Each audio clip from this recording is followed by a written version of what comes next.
నమస్తే very good morning నేను Brahmini welcome to for the people ఇక ఎస్ఎల్బీసీ టన్నెల్ ప్రమాదంపై రాజకీయ దుమారం రోజుకు పెరుగుతోంది. విపక్షాల పర్యటన నేపథ్యంలో రాజకీయ వేడి మరింత పెరిగింది. 9 రోజుల తర్వాత ఘటనా స్థలికి తెలంగాణ సీఎం రేవంత్ వెళ్లారు. ఘటనా స్థలాన్ని పరిశీలించిన సీఎం గత ప్రభుత్వంపై ఘాటైన విమర్శలు గుప్పించారు. మృతదేహాల వెలికి తీయడంలో రెస్క్యూ బృందాలు శక్తికి మించి కష్టపడ్డారని తెలిపిన రేవంత్ టన్నెల్ ప్రమాదానికి గత ప్రభుత్వమే కారణమని కూడా ఆరోపించారు. ఇక రాజకీయాల కోసం టన్నెల్ ఘటనను వాడుకుంటున్నారంటూ విపక్షాలైతే మండిపడుతున్నాయి. ఇదే అంశంపై ఇవాల్టి డిబేట్లో చర్చిద్దాం. రైట్, ఇక గెస్ట్లు వచ్చేసి మనతో పాటు డిబేట్లో పాల్గొనడానికి ఉన్నారు. ఇక డాక్టర్ శివకుమార్ టీపీసీసీ అధికార ప్రతినిధి, అలాగే ప్రేమ్ గాంధీ బీజేపీ అధికార ప్రతినిధి, వి వెంకటేశ్వరరావు అనలిస్ట్, అలాగే డాక్టర్ ఎచ్చెల్ల దత్తాత్రేయ బీఆర్ఎస్ అధికార ప్రతినిధి. అందరికీ గుడ్ మార్నింగ్ అండి, నమస్కారం. నమస్కారం. ఎస్ శివకుమార్ గారు చెప్పండి, ఎస్ఎల్బీసీ టన్నెల్ పై రాజకీయ దుమారం అయితే రేగుతూ ఉంది. ఇక 9 రోజుల తర్వాత ఈ ఘటనను వెళ్ళినారు సీఎం రేవంత్ రెడ్డి. దీనిపై గత ప్రభుత్వంపై ఆరోపణ చేస్తున్నారు. ఏ విధంగా చూసుకోవాలంటారు? ఇంకా బీఆర్ టీవీ ప్రేక్షకులకు, మీకు ప్యానెల్లో ఉన్న వారికి నమస్కారం. అయితే ఈ ఎస్ఎల్బీసీ టర్మినల్ ఏదైతే సంఘటన జరిగిందో నిజంగా కూడా గత ప్రభుత్వము ఆగమేఘాల మీద కూడా ఏదైతే చేయడం జరిగిందో అక్కడ ఏదో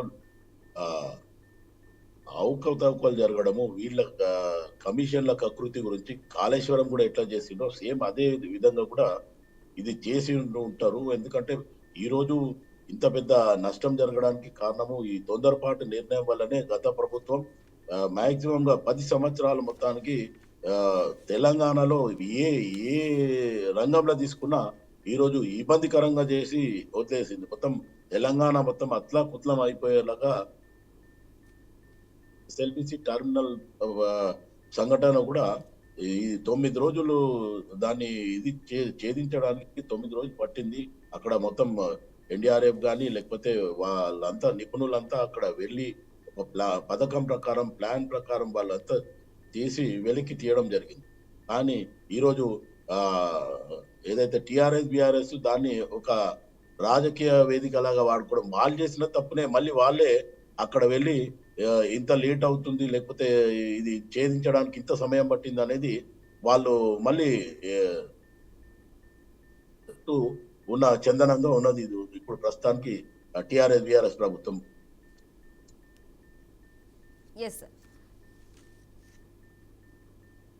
ఓకే శివకుమార్ గారు, అంటే చెప్పండి, ఇప్పుడు అంటే హరీష్ రావు కామెంట్స్ ని కూడా ఏ విధంగా చూసుకోవాలంటారు? ఇన్ని రోజులు సొరంగంలో చిక్కుకున్న వారిని పరామర్శించడానికి సీఎం రేవంత్ రెడ్డి 9 రోజుల తర్వాత వెళ్లారు అనేది కూడా వారి వాదన హరీష్ రావు గారు ఘాటుగా కూడా విమర్శించారు. ఎలా చూసుకోవాలంటారు? అదే హరీష్ రావు గారు ఏదైనా మొదటి నుండి కాంగ్రెస్ పార్టీ అధికారంలోకి వచ్చినప్పటి నుండి ఒక చిన్న వివాదాన్ని ముఖ్యమంత్రి సొరంగాలకైతే ఏం పోరు, అధికారులకు ఆదేశం జరిగింది.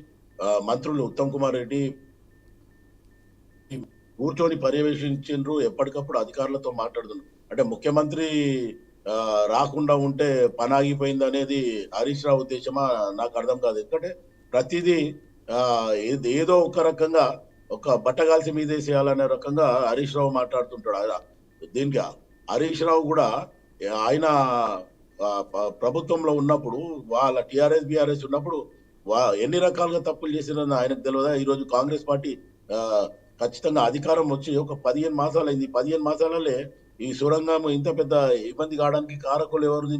దీన్ని గత ప్రభుత్వం నిర్లక్ష్యము, లేకపోతే వాళ్ళ ఏదైతే కమిషన్ల కకృతి గురించి ఇవన్నీ పన్నాగాలు చేసిండ్రు అనేది నా ఆలోచన.